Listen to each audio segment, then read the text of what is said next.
여러분, 오늘 이 이야기 절대로 놓치지 마세요.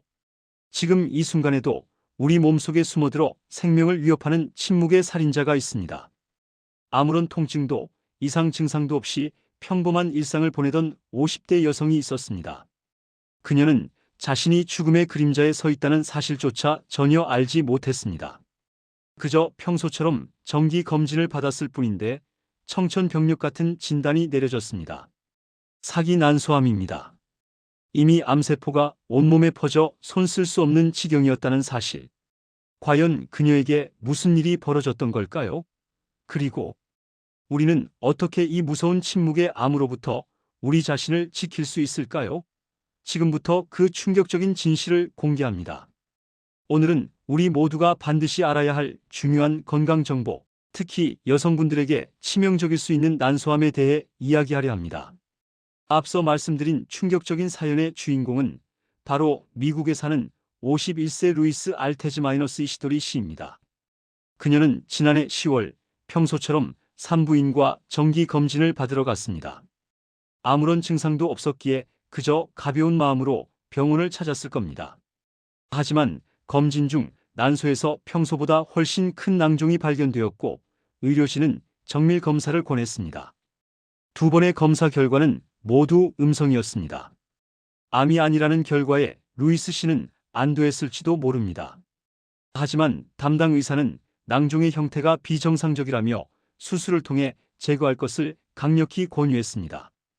의사의 직관이 그녀의 생명을 살리는 중요한 단서가 된 것이죠.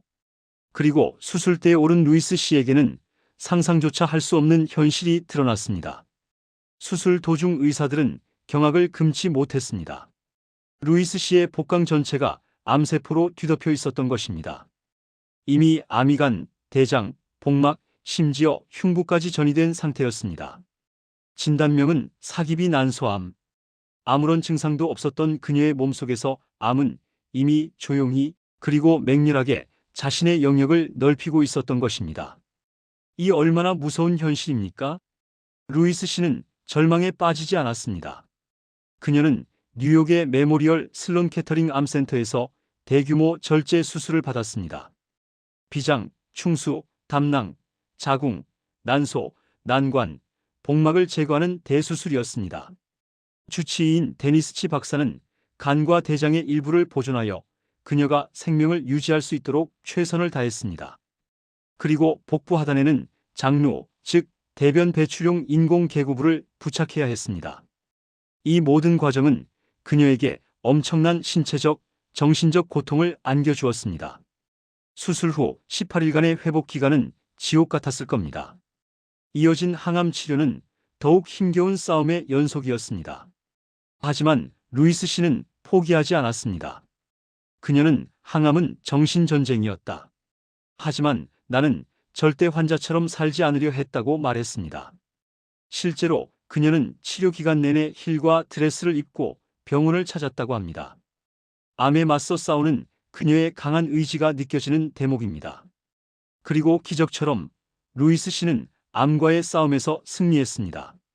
현재 그녀는 장루 제거 수술도 마쳤고 암 지표 단백질인 CA125 수치도 정상으로 돌아왔습니다. 의료진은 관의 상태에 도달했다고 평가했습니다. 그녀는 이제 새로운 삶을 살아가고 있습니다. 암이 내 삶을 빼앗게 두지 않겠다며 여행을 계획하고 자선활동과 난소암 인식 개선 캠페인을 이어가고 있습니다. 사기암이라도 삶의 얼굴을 다시 정의할 수 있다는 걸 보여주고 싶다는 그녀의 바람은 많은 이들에게 희망을 주고 있습니다. 루이스 씨의 사연은 우리에게 난소암의 심각성을 다시 한번 일깨워줍니다. 난소암은 증상이 뚜렷하지 않아 침묵의 살인자라고 불립니다.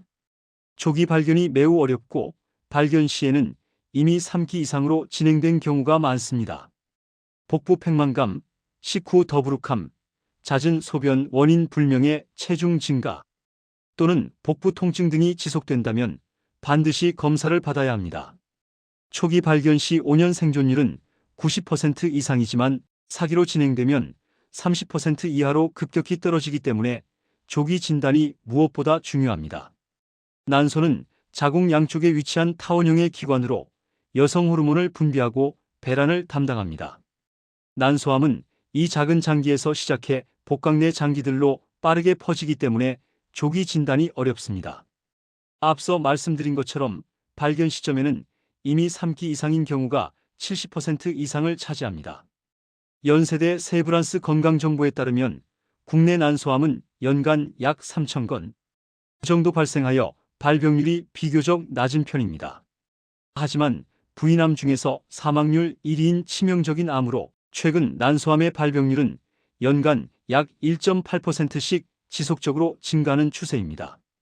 전 연령층에서 발생할 수 있으며 난소암에서 가장 많은 비중을 차지하는 상피성 난소암은 대개 40세에서 70세 사이에 가장 많이 발생합니다.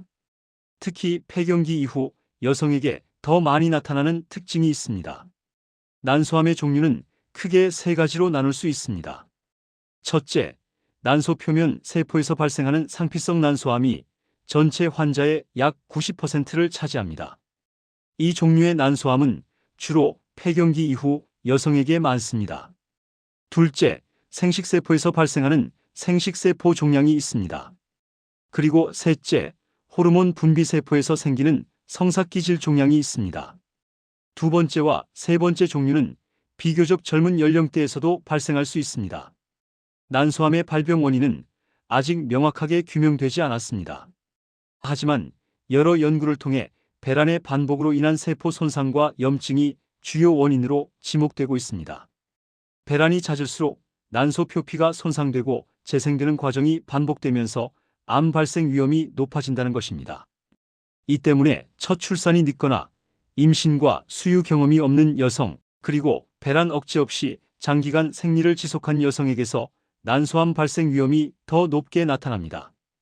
또한 가족력도 중요한 위험 요소입니다. 특히 BRCA1 또는 BRCA2 유전자, 돌연 변이가 있는 여성은 일반인보다 난소암 발생 위험이 3040배나 높다고 알려져 있습니다. 만약 가족 중에 난소암이나 유방암 환자가 있다면 반드시 유전자 검사를 고려해 보시는 것이 좋습니다. 난소암의 증상은 대부분 비특이적이며 다른 질환과 혼동하기 쉽습니다. 대표적인 증상으로는 복부 팽만감, 아랫배에 가스가 찬 느낌, 식후 포만감, 원인 모를 체중 증가 또는 감소, 잦은 소변 그리고 골반 통증 등이 있습니다. 이런 증상들은 흔히 위장장애나 생리통으로 오인되기 쉽습니다. 하지만 이러한 증상들이 2주 이상 지속된다면 절대 가볍게 넘기지 마시고 반드시 산부인과 검진을 통해 초음파 검사와 혈액 내 CA225 단백질 수치를 확인해 보셔야 합니다.